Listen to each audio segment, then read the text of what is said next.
Putri Ustaz Jeffrey Al-Bukhari, Adiba Hanza bicara soal hubungannya dengan Egy Maulana Fikri. Namun ia masih malu-malu ketika mengakui sedang berpacaran dengan pesepak bola itu. Keduanya menjalin hubungan selama 4 tahun dan kini sedang long distance relationship, LDR. Lantaran saat ini, Egy Maulana tengah bermain untuk klub Liga Slovakia, FK Senika. Ia dekat sama Egy Maulana, sebagai teman spesial ya begitulah. 4 tahun dekatnya, tandas Adiba Hanza dikutip dari YouTube Trans TV Official, Kamis, tanggal 21 April tahun 2022. Adiba Hanza pun sudah yakin dengan Egy Maulana meski sedang menjalin hubungan jarak jauh.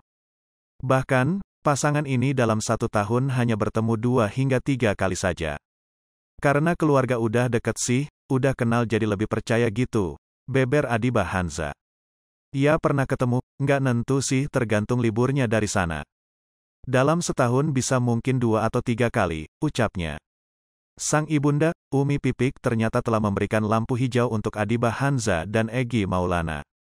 Pun tak jarang, Umi Pipik bertanya kapan keduanya bakal melangsungkan pernikahan. Akan tetapi, Adiba Hanza mengaku tak didesak untuk segera menikah. Kalau Umi sih pasti mendukung ya, lebih sering nanya, kapan? Cuma nggak pernah sampai ngeburu-buruin sih, ujar Adiba Hanza. Adiba Hanza menambahkan Umi Pipik sudah pernah bertemu dan mengenal baik Egy Maulana. Ia juga bersyukur lelaki pilihannya mendapat restu dari orang tua dan keluarga. Yang penting udah kenal dan pernah ketemu, jadi tahu gimana aslinya gitu, lanjut Adiba Hanza. Kalau Umi setuju, karena juga udah sering ketemu jadi alhamdulillah. Pas ketemu sama aku juga ngajak Umi kadang-kadang. Umi selama ini selalu support, yang penting orangnya baik, tinggal dari akunya aja, pungkasnya. Dalam kesempatan itu, ia mengatakan belum ada rencana untuk menikah. Adiba Hanza menjelaskan, selama ini teman-temannya memang suka jahil menyebar gosip.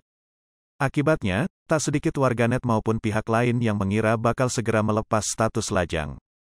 Enggak, belum, karena kadang teman-teman itu suka kayak iseng kan. Kalau di IG suka komen-komen yang aneh, orang jadi ngiranya udah mau serius, kata Adiba Hanza. Meski begitu, Adiba Hanza tak memungkiri bakal menikah di rentang usia sebelum 30 tahun. Namun menurutnya masih sangat muda kalau berumah tangga di usia 23 tahun. Saat ini, ia memilih menuntaskan lebih dulu mimpi yang belum tercapai. Masih muda juga kali ya, masih ada target-target yang pengen dicapai, tuturnya. Kendati demikian, Adiba Hanza blak-blakan mengaku Egy Maulana sudah sesuai dengan kriterianya. Pernyataan tersebut diperkuat dengan jalinan asmara keduanya yang sudah bertahan 4 tahun. Ia menuturkan, kalau tidak cocok tak mungkin hubungan mereka akan terjalin selama itu. Kalau kriteria ya iya sih, sesuai, karena kan maksudnya udah lama juga. Misalkan emang gak sesuai dari sifatnya, gak mungkin selama ini gitu, terang Adiba Hanza. Akan tetapi, Adiba Hanza tak tahu menahu apakah dirinya sudah sesuai dengan kriteria Egy Maulana. Kalau to the point kayaknya nggak pernah ya, nggak inget sih. Nggak pernah nanya-nanya juga sih, tambahnya. Hai pemirsa Sri Popo TV, jangan lupa komen, like, dan subscribe, serta tonton terus berita-berita terupdate lainnya ya.